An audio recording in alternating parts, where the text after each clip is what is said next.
Hey, this is Ed. Real quick, before we get started, I want to thank some of our recent podcast supporters.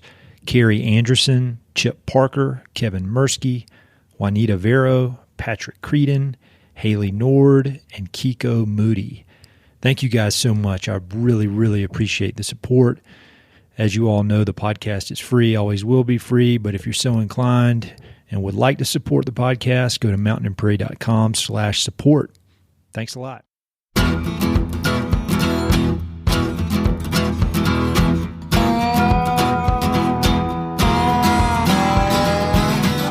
Hey, this is Ed Robertson, and this is the Mountain and Prairie Podcast. Normally on this podcast, I introduce you to some of the innovative individuals who are shaping the future of the American West. Ranchers, writers, athletes, authors, adventurers, conservationists, entrepreneurs, pretty much anyone who's interesting and who's doing important work here in the West. But this episode's a little different. This time the tables are turned and I'm in the hot seat, being interviewed on the local Colorado Springs podcast called The Little London Show. A few months back, Little London Show hosts Jeff and Darcy asked me to join them on their show to chat about my new role as Conservation Director at Palmer Land Trust here in Colorado Springs. We also talked about our family's move from Boulder to Colorado Springs and some of the lessons I've learned from hosting the Mountain and Prairie podcast. I thought it was a fun conversation. We talked about a wide variety of interesting topics, including public lands, Theodore Roosevelt, of course, my favorite books, my journey from selling ranches into full-time conservation, and much more. And just to be clear, I don't think I'm an innovator of the American West, nor do I particularly enjoy listening to my own voice. But we covered some good topics in this conversation that I thought may be of interest to you guys. As usual, there are links to everything we discussed in the episode notes, so be sure to visit the website to check out all those resources. And if you have a few moments, let me know if you enjoy this format of me answering a few questions from time to time. If you do, then every so often, maybe I'll plan on releasing episodes from other podcasts where I'm the interviewee, or possibly answering questions from you guys if that would be of interest. But no matter what, we'll be back to normal interviews with real innovators next week, so be on the lookout for that. Again, thanks so much for your support and for listening. So we have a special guest here today. We have a special guest. A new resident to Colorado Springs. Kinda. Sort of. Who is now employed with a prestigious nonprofit. Are we not mentioning? Within Colorado Springs. I don't know. We'll ask him. All right. I mean, he's here. We don't have to guess. That's true. Just ask him. So Ed Robertson, hello. Hello. How's it going? Welcome. Yeah. Also, fellow podcast host. That's A right. very successful podcast. We'll talk about that too. Yeah, I would have never thought I'd have a podcast. Really? No. Oh, you do such a good job. You do a good job. There's like a whole monologue at the beginning of the podcast. I love lead it. you in. Yeah. Well, that's like it's what I write for the website, and then I just read it. And it probably takes me like 10 times to read it without stuttering over myself. So. Well, let's just start at the podcast. Tell everyone your podcast. Yeah, it's called the Mountain and Prairie Podcast. Okay. And I think it's about 2 years old now, which is crazy. But yeah, I started it a few years ago just because in my old job, I was in the ranch brokerage business. Okay. And I would spend so much time driving all over the West. And so podcasts were the thing that kind of helped me get through that and enjoy it. And I remember listening to all these podcasts and thinking, man, I bet I could do that. And through my work and hobbies, just kind of here in the West, I meet so many interesting people. And so I had interesting people to talk to and just thought it would be something kind of cool to do. And then kind of as a side motivation, I thought it would be good, kind of somewhat non-shameless advertising for my ranch brokerage work. And so I just decided to give it a shot and just called up some of these interesting people I knew from ranch world, from the conservation world, from athletics, and just said, hey, you want to come in here for an hour and let me ask you some questions. And I had really had no expectations that it would be anything great, and I don't know if it is, but people seem to great. like it. So it's really fun. I mean, I really, really like it. And it's kind of taken on a life of its own, and I really enjoy it. And I've met so many cool people, and people seem to like it. And I like when people, like, for example, say what books they like. I have links to all that on the website. So the website is kind of like a resource for all these cool, interesting things that people who are doing fun stuff in the West. So I have a Goodreads account. And so, keep track of the books I hear about that I want to read in the future. Nice, so nice. as soon as I get on there, I can go ahead and grab, what that next book is or whatever. And in the middle of a reading challenge this year, like set number of books Yep. I want to try and get through for the year. And you published a list of that you asked listeners to contribute to a specific topic. And Yep. it was farming. Farming, yep. And was like, what are your favorite books on farming? And you published this list, and I just went through my Goodreads and was like, add. Yeah. Like they all looked absolutely wonderful. Like really, really good recommendations. Things I'd never heard of. I never even heard of them. And I mean, I read a lot, and I feel like I know most of the authors that I should have read. I haven't read most of them, but those were all new books. And I need to actually update it because I got so much feedback on social media and emails and stuff of other titles. So I need to update that. But yeah, it's cool. People like it, and it's fun, and it's kind of rewarding. I get all these nice messages from people who listen to it, which is crazy. But yeah, very cool. I like it. So who are a lot of it is focused on the American West, I Yep. guess is kind of the genre. Who have been some of the more interesting guests that you've had on that surprised you? Yeah, I'll tell you, and I'm not just saying this. I've yet to have a dud on it. And I've kind of been waiting. It's a hard game. Yeah. I mean, and I don't know what you do when you get the dud. I think you do a lot of pre-screening. Yeah. We had to learn the hard way. Yeah. For screen. Luckily, We I had a couple haven't. duds. I mean, I my time is due for, but over. I mean, everybody has been so cool, and they're so interesting in different ways. Sorry. And sorry. And the one of the most interesting ones I've had is the most recent one I put up with the author David Gessner. Yes. He wrote a bunch of books that have meant a lot to me and have kind of influenced my thinking on conservation in the West. And the one he's most well known for is called All the Wild That Remains, and it's a double biography of Wallace Stegner and Edward Abbey. And It's good. He's kind of like been this hero of mine, and he came on the podcast, and I met him, and we hung out for several hours and recorded the podcast, and he was just as cool or cooler than I had hoped, which was refreshing. But that was just a really fun one, and but like, Jeff, for your running, I had Joe Grant on, who just you did? Yeah, Oh, I should check that out. he's a really well known ultra runner who's just a really interesting guy who has a unique approach to the sport of ultra running. And just last week or 2 weeks ago, he did the Nolan's 14 line in the Swatch Range, completely self-supported. And he was just very down to earth, not at all arrogant, and a lot of depth to him. It was almost like the running is the least interesting thing about the guy. You know what I mean? And I think a lot of the press that guy gets is because he's a great runner, but something about him just seemed like there was more to it than that, and there definitely was. And I don't know, it's really, all of them have been great in different ways. Yeah. I listened to a few of the shows, and I did the you had everyone read Gessner's All the Wild That Remains. Yeah. That was You, the little book club. at one part of the book club that you do with the podcast. And so I read it, and Wasn't it it was good? so good. It also gave me another list of things I need to go through know. and read, because how often he references this or references that. I haven't read that one yet. But Yeah, he's a cool guy. And he was was a actually very interesting Small book. World. He's a creative writing professor back in North Carolina, and he was the professor of one of my best friends back in the early 2000s. And so I'd been hearing about him for years before I even read any of his books. And but yeah, his next book is about Theodore Roosevelt and the public lands. Oh, wow. The public lands debacle that's going on. So that's going to be really interesting, because I'm like weirdly obsessed with Theodore Roosevelt. Like my wife thinks there's a problem. this has gone too far. Yeah. My daughter asked for TR stories because I tell her stories about TR. But yeah, so that's kind of my dream come true, is a book by Gessner about TR and public lands. Right. So that's going to be cool. That'll be cool. Yeah. We posted this on the Shorty, but the Bundyville podcast series, have you listened to that? I have not, but I keep hearing that it's awesome. It is very good, but it's a good insight into the public lands debate.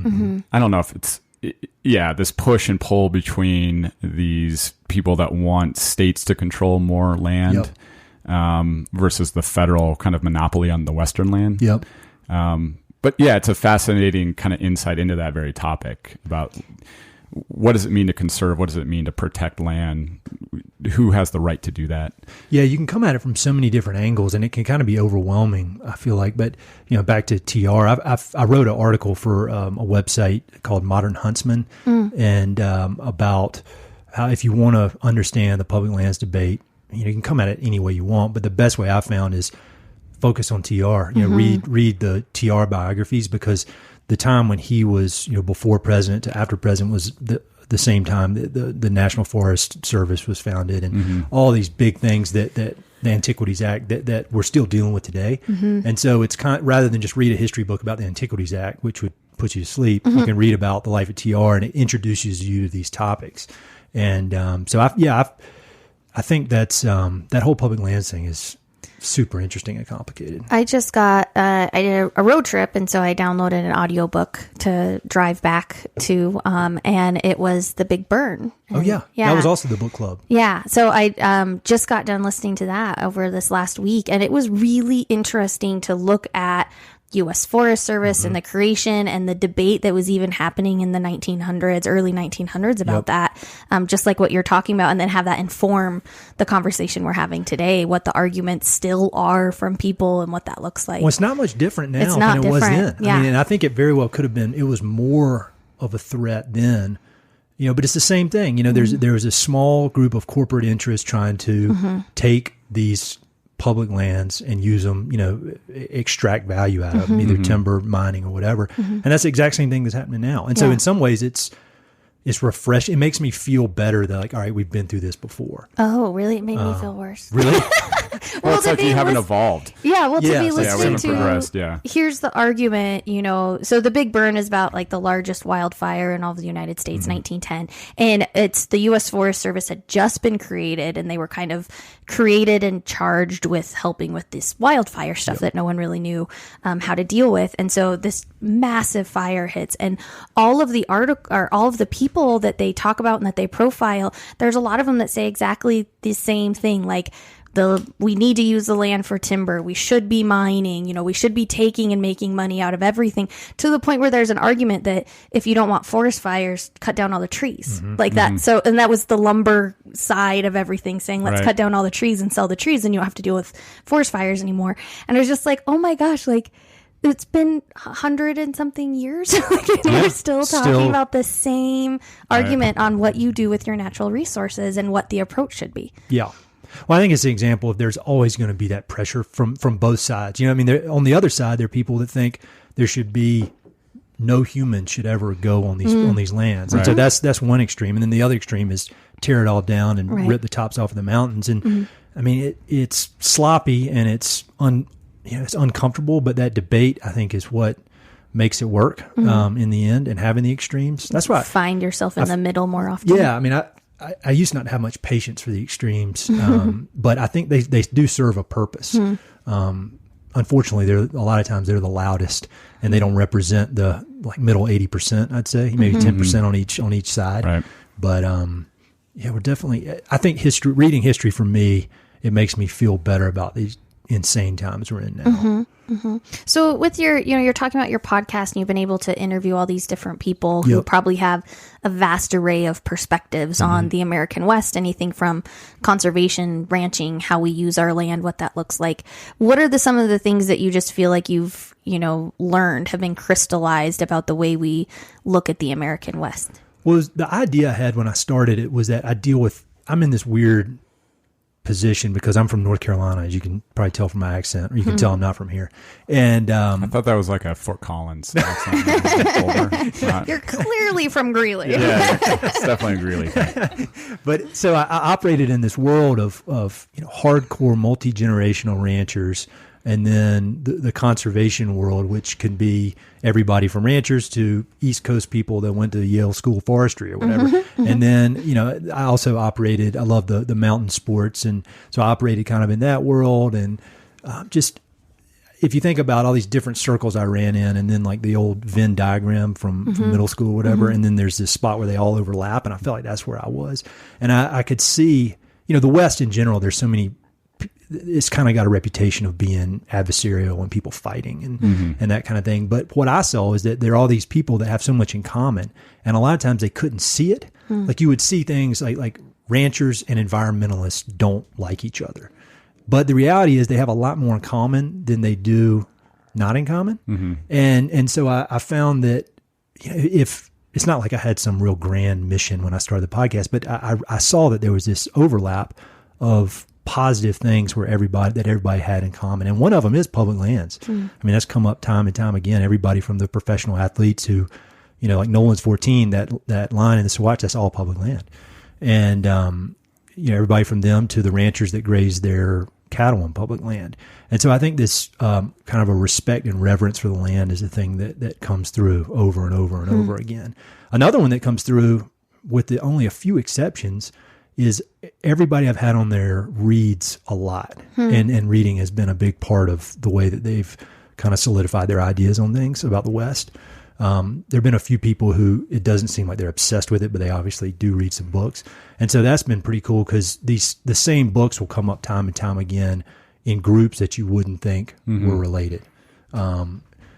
And I think all that what I'm talking about overlaps well with this public lands debate, because I think what this public lands debate has done is forced all these groups that have been at odds with each other, like environmentalists and ranchers, to have to put all that stuff aside and focus on what they have in common. And you know, who would have ever thought you'd have rifle elk hunters on the same page as people from the Audubon Society, right? But they are, because they realize they have to be. Yeah. So it's made me feel like I said, the history makes me feel better. The podcast has made me more optimistic as well.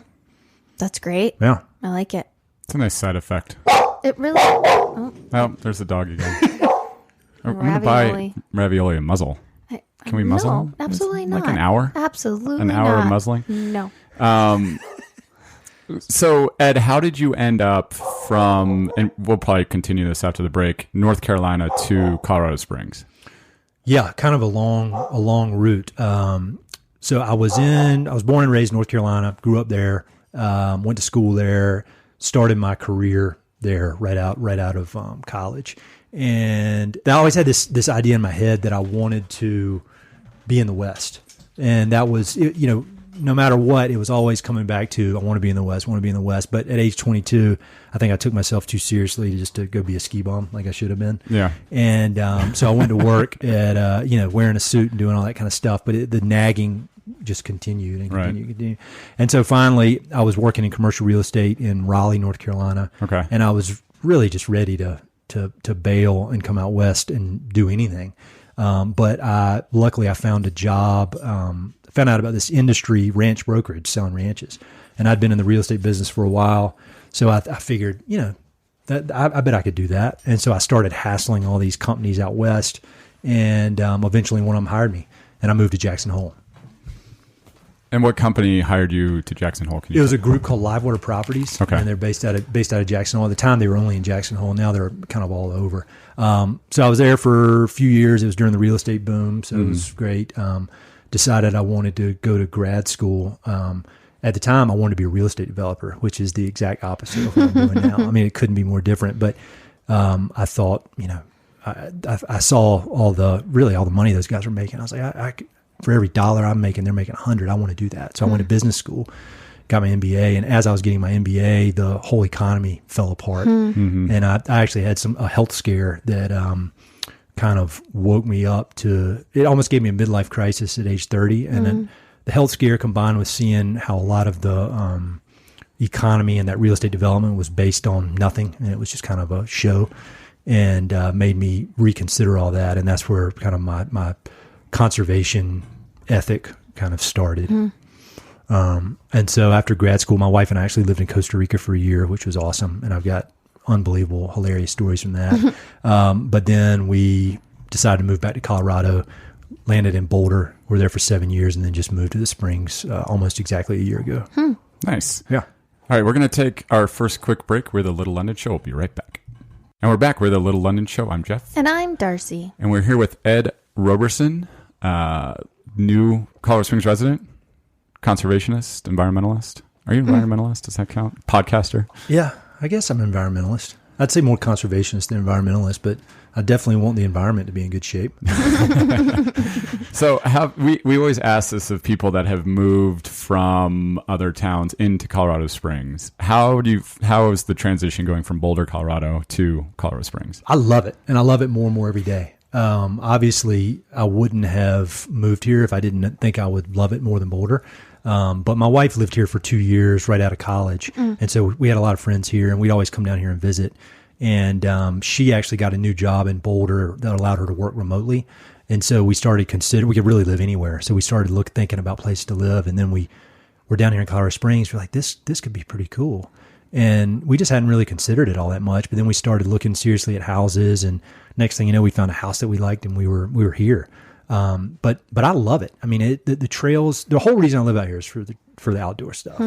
And, Denver has this reputation among people not in Colorado is, hey, let's move to Denver and live in the mountains. But, you're an hour from a trailhead in Denver. Yeah. And here you're minutes. And, so, before my second daughter was born, I was training for a race, in February.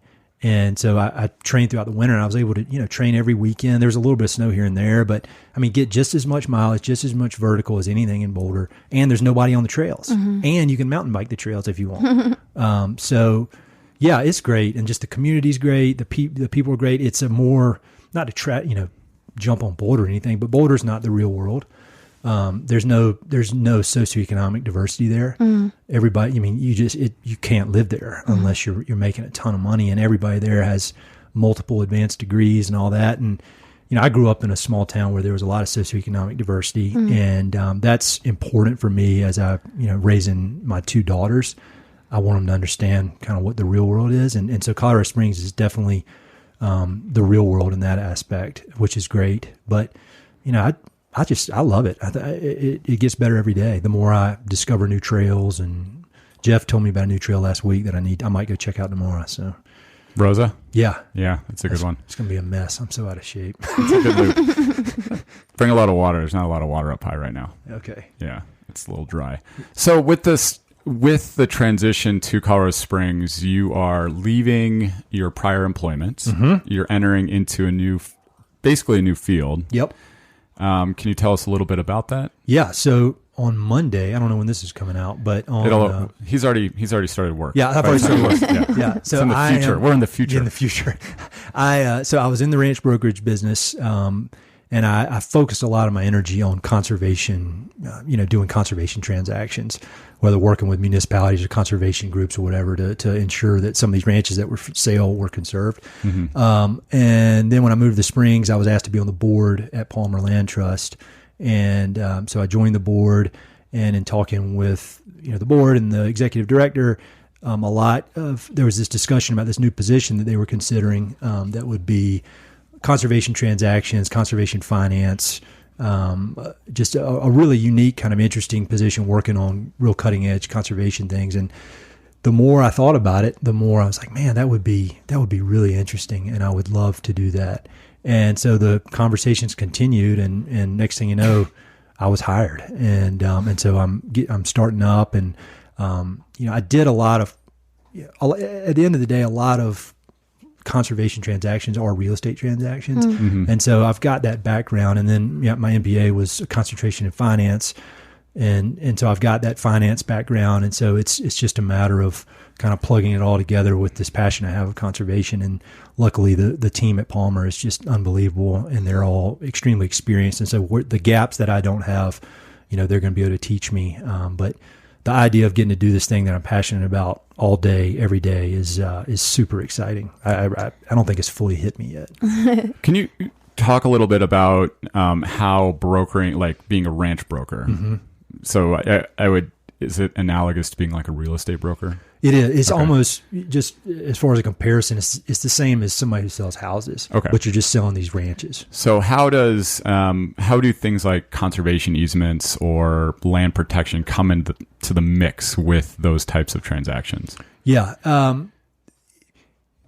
lot of times, like on the most basic level, there'll be ranches for sale that have conservation easements on them. And so that, that's how I was initially introduced to the idea of conservation easements. And then as I got more into it and then kind of got more and more deeper in the conservation community of Colorado, I started working with different organizations to help them sell their ranches. That, like, for example, there's a group called Western Rivers Conservancy, and I worked with them. What they do is they go in and buy ranches to conserve the water features, and then once they get that done, they try to resell it. Okay. And so the guy that runs that in Colorado, I knew from my conservation work, and he hired me.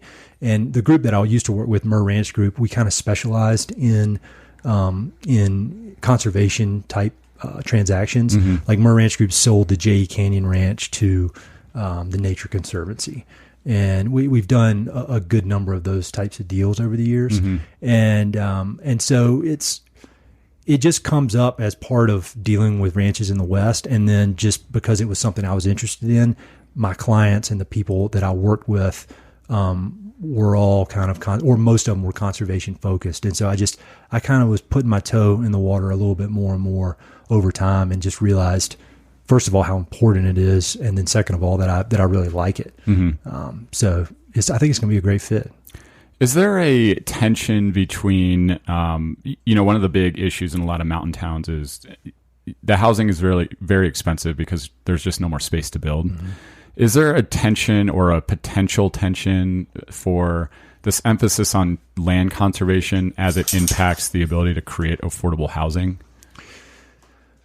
In a lot of these places where we operate is so rural, it's not an issue. Okay. At least in my old world of ranch brokerage, it was, multi-thousand acre ranches kind of out in the middle of nowhere. And so that was not an issue. But for example, like there was a transaction in Eagle County that basically cut off the conserved ranch was on the southern municipal border of the town of Eagle. And so it basically shut down development. And so that could be the type of thing where if that conservation easement had not been put in place, that whole valley would have eventually been developed into housing for the people that live in Eagle. Right. Now that's not going to happen. And so, there is that push and pull, and there is that kind of tension. But it's kind of like that with everything. And so it's trying to find that sweet spot, I think, where there's no such thing as everybody wins, but right. Trying to find that, get as close as you can. Right. Yeah, I think we talk a lot about this, the different impact of access and protection and what that means to the overall experience with the outdoors, the experience of living in a city close to the outdoors. Yeah. Definitely some interesting issues kind of intertwined all around that. Well, and there's some tension in the state now concerning water, because you have these growing cities that need access to water, but the way the Colorado water law is set up is that you have to own a water right, which means they have to buy it from somewhere, and they're going to buy it from farms and ranches, which means you can't farm there anymore. You can't use your water right there anymore. So how do you, the bigger question is going to end up being, how do you balance that? Right. Whether it's development pressure that direction or it's water, natural resource pressure the other direction. Yeah, the West is just such a fascinating landscape for that type of, everyone seems to want to move here, but then the more impact that creates on the environment and the resources here. Yeah, they're finite resources, and water is the number one thing. And that's another thing that comes up on the podcast over and over is the lack of water and the challenges that's going to, create for everybody.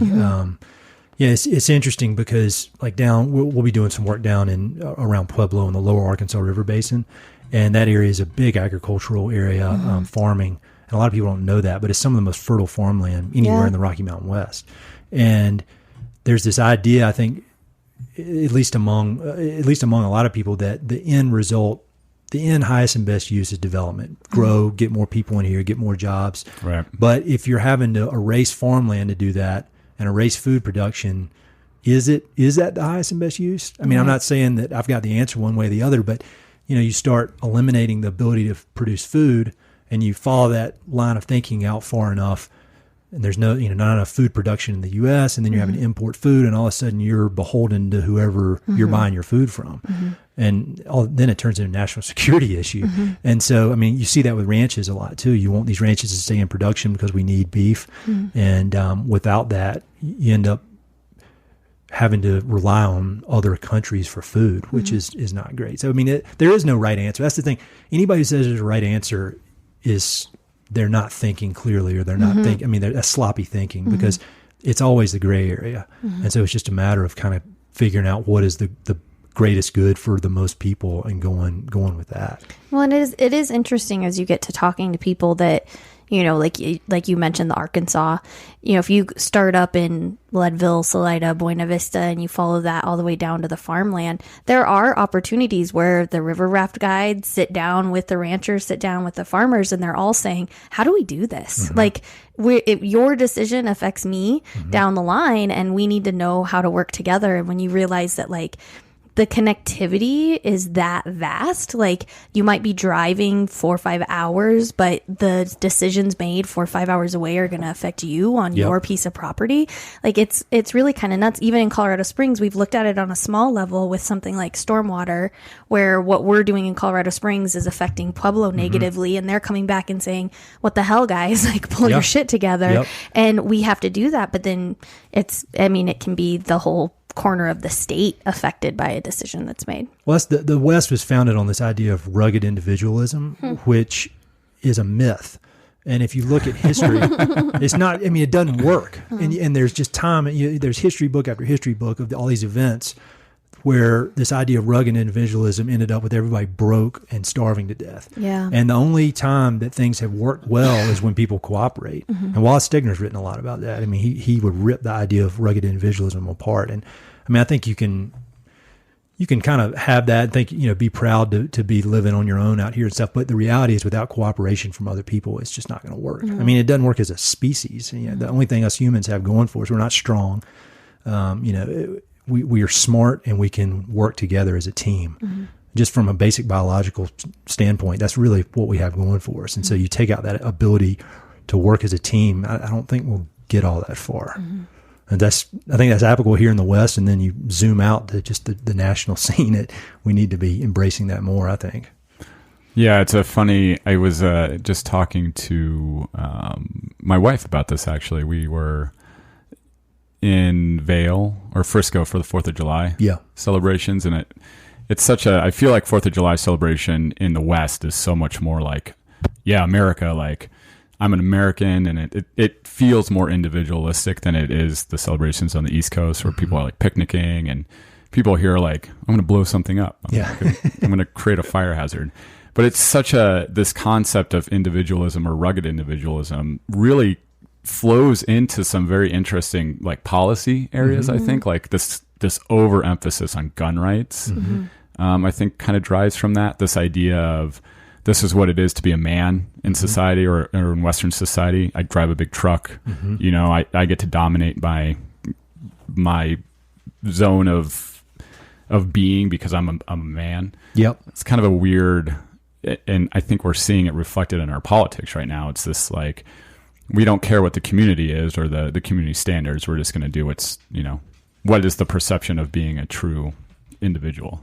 Yeah, and it's funny you say that, because I remember when I moved to Jackson Hole in 2005 from Raleigh, and I was basically the same line of work, real estate. And they're the same types of people who do real estate, no matter where you are. And there's some good people and some bad people. But I remember very quickly, like a few weeks in, I noticed like I'd call a broker up in Montana or something, and in North Carolina, there's all this small talk and good manners, and hey, how you doing? And it was very quickly this kind of almost like it's trying to establish dominance, who's in charge here. And it caught me off guard. And then I realized it's almost like you just have to push back a little bit. And then they realize, all right, this guy, he's a tough guy or whatever. And it's just kind of that, like you said, like this manly thing that's going on. That's just kind of adds a different layer, or it doesn't add a layer. It's a layer stripped away from North Carolina. Everything's just raw out here. And I didn't take it personally once I realized what was going on, but it took me a while to realize that was the name of the game out here.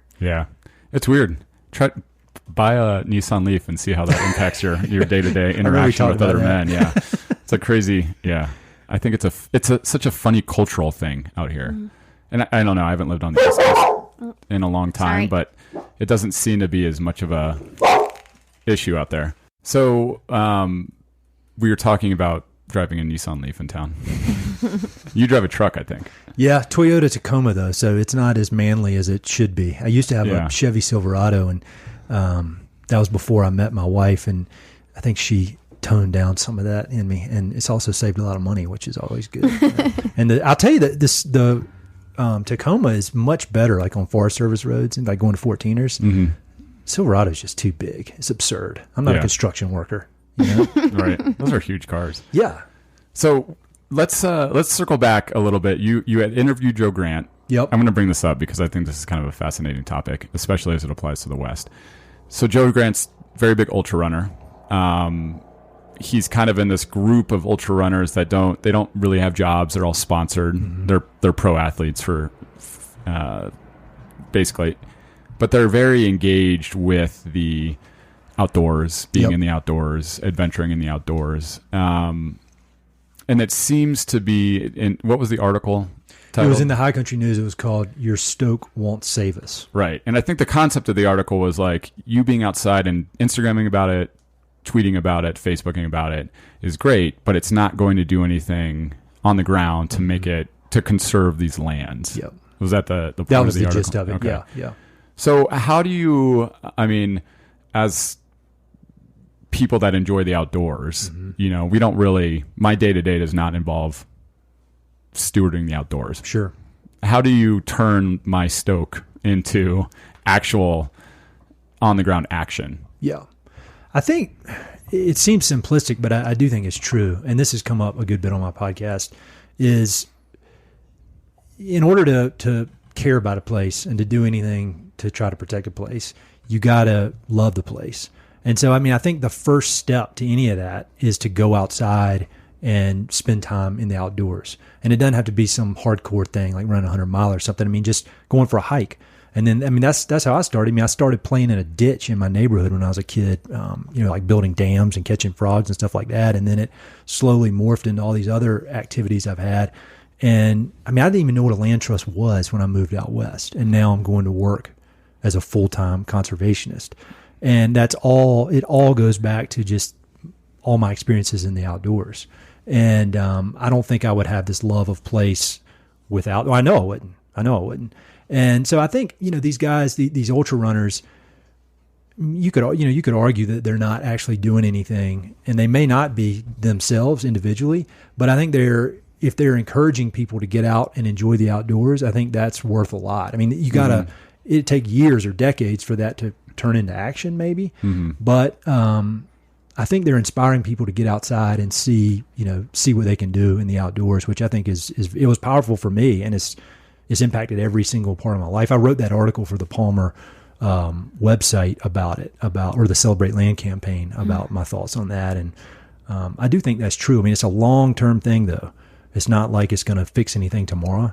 But Gessner wrote a lot about that in his book, My Green Manifesto, about, you know, you got to find a place that you love, and then you find out if somebody's messing with it, and then you fight like hell to protect it. Mm-hmm. And which I think is powerful. And that could be anything from a town. If you live in Denver, it could be a little block of open space, or it could be a 100,000 acre ranch in Montana. It just kind of depends on where you're coming from. It's interesting to think about this idea. You go outside and you enjoy the outdoors, but we still sort of approach that as like consumers, right? Like you're there to be on the trail, see the hike, take your pictures, do whatever, and then you walk away. Yep. And it's interesting, the more I read and the more that I kind of dive into this, how often it was just like these small groups of people that had such a big impact on things. You know, it's a small group of people that get together and say, we want the place we live to look a certain way and to stay looking a certain way, or we want access to the outdoors at the level we have it now. And that personal responsibility kind of drove them. Mm-hmm. But it wasn't like, I don't know, I guess I had never thought of it even growing up in Colorado Springs. I remember having conversations with my family about how disappointed we were as areas got developed, as more houses got built. You know, the place my mom grew up riding horses is now Union and Austin Bluffs, you know? And so like, I remember talking about it and never knowing that there was a small group of people who were like getting together to go out and say, we don't want this to keep happening. There's things we need to protect. And they made a big impact in that.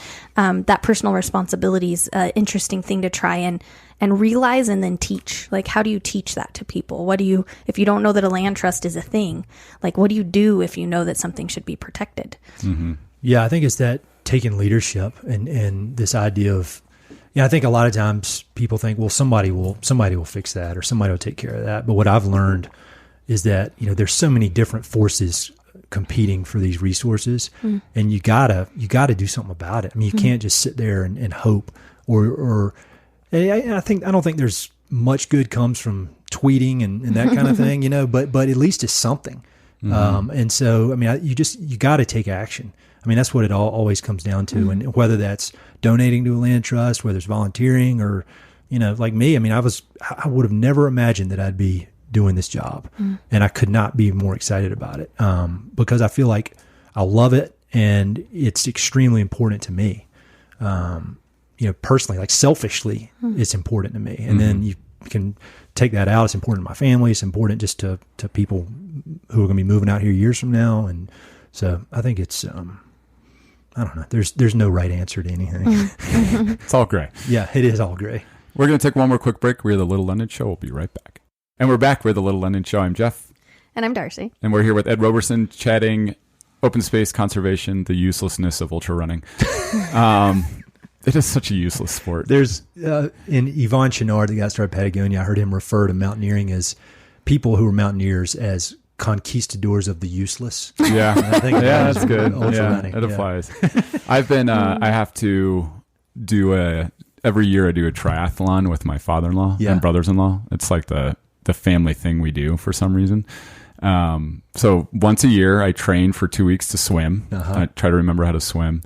And then I bike and I run and bike anyway, so that part's easy. But every time I'm like, all somebody did here was combine 3 things they were slow at, call themselves a triathlete, and make it sound so much more badass than they actually are. That's all it is. It's like you're slow at 3 things, but just combine them, and then you're something more. You know that show Eastbound and Down? Kenny Powers? I remember there was somebody doing a triathlon, and then he goes, congratulations, you're really good at exercising.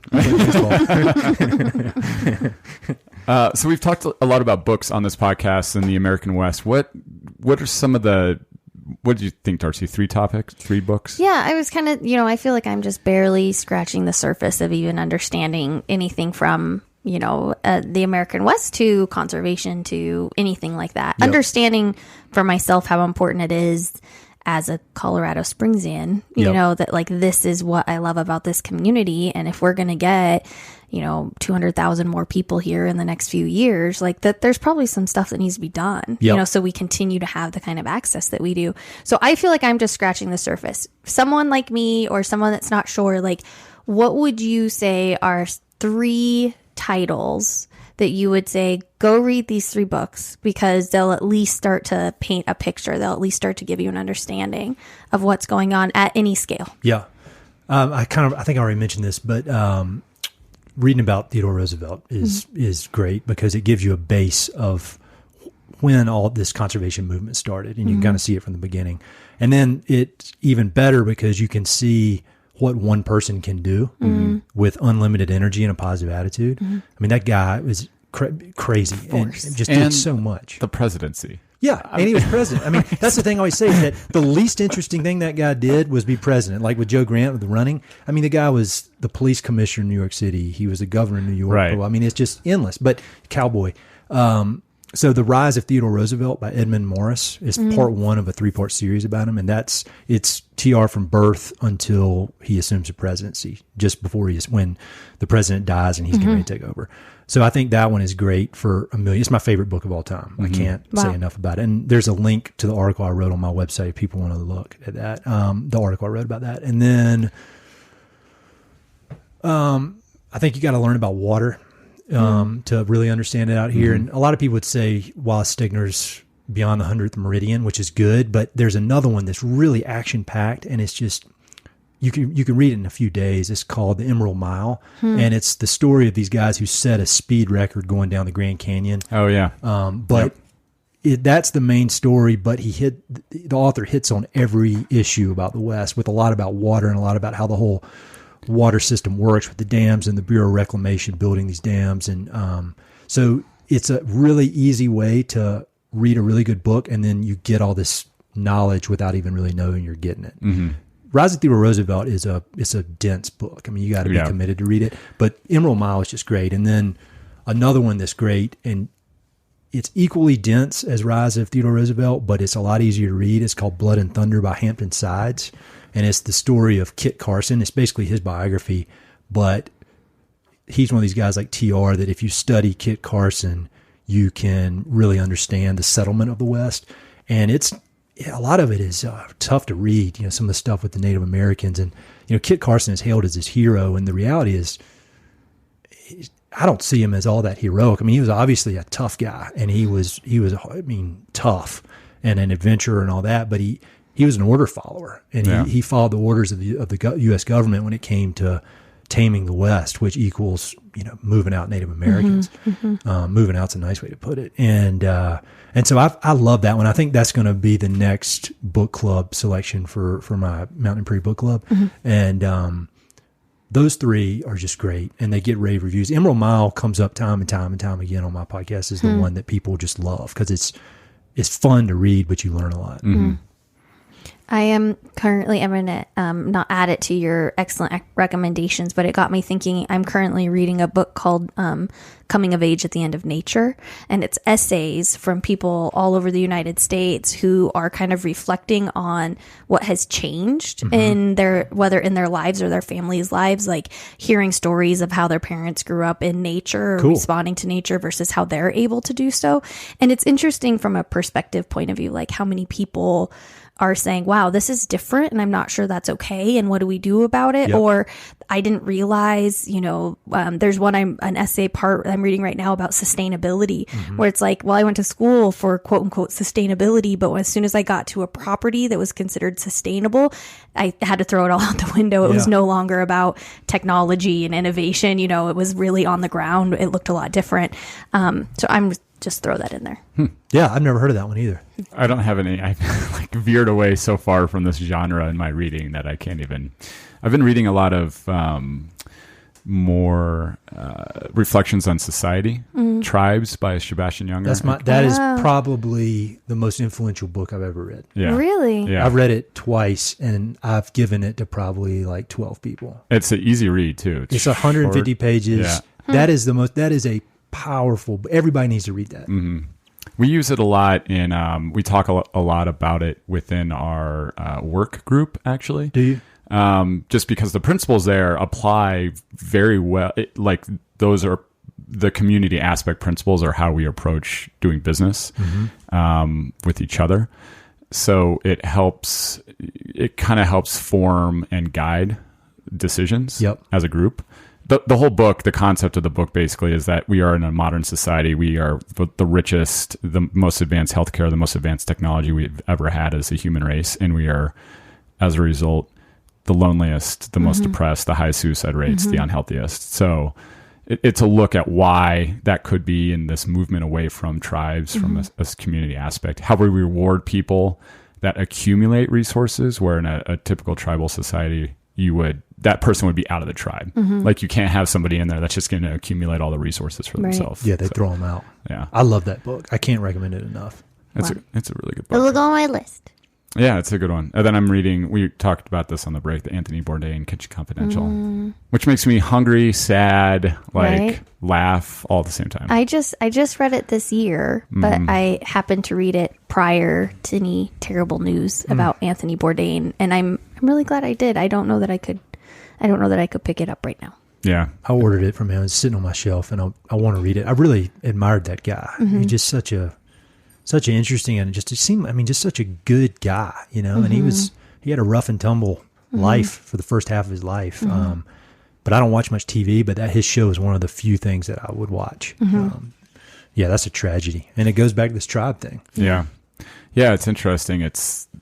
What's funny, though, is he talks about a little bit about how his kitchen staff or crew is such a family and such this hidden group of people. And I think, maybe him not being within that group anymore kind of affected his moods or. Yeah, I could see that totally. There's for anyone that prefers audiobooks, he reads it himself. Does he really? If you get it on audiobook. Oh, really? That's actually how I, read it, if it counts.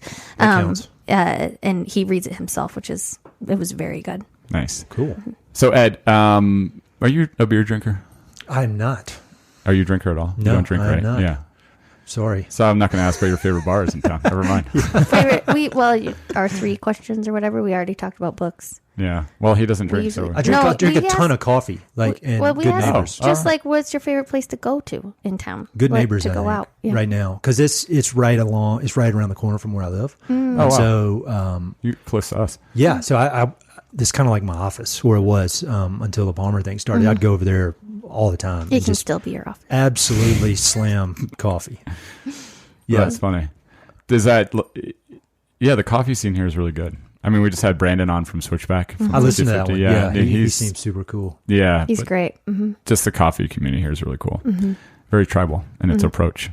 Yeah, I was going through some stuff the other day and found a card that I guess I'd picked up, the disloyalty card. Yeah. Where they Yeah. reward you for going to all Yeah. of the ones. Yeah. And that is a tribe type thing, building the community. Right. That's one of the reasons I wanted to start at Palmer, because it's a community building organization at the end of the day.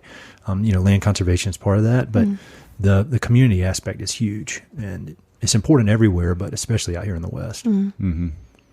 All right. We good? Yeah. Thanks for coming on the Yeah, show. thanks for having me. I hope it made some sense. How do people find your podcast? Website is mountainandprairie.com, and it's on iTunes. It's everywhere. If you just type in Mountain and Prairie, it should come up. And listen to it. Give me a good review on iTunes.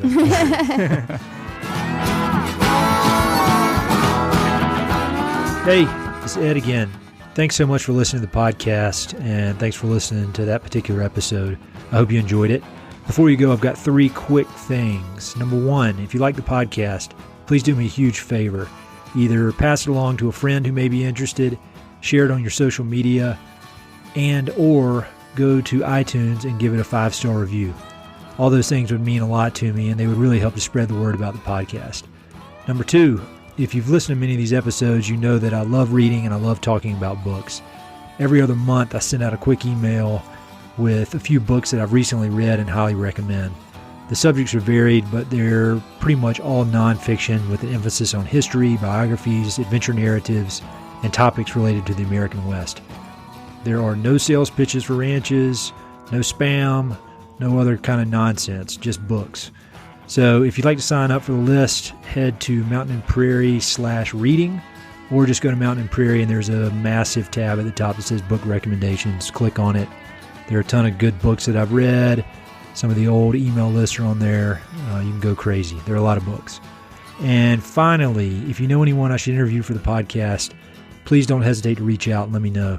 All my contact info is at mountainandprairie.com, and I'm on all the social media stuff, Facebook, Twitter, Instagram, blah, blah, blah. So feel free to reach out. I'd love to have some recommendations and suggestions of interesting people I should meet. All right, that's it. Thanks for listening. Talk to you soon.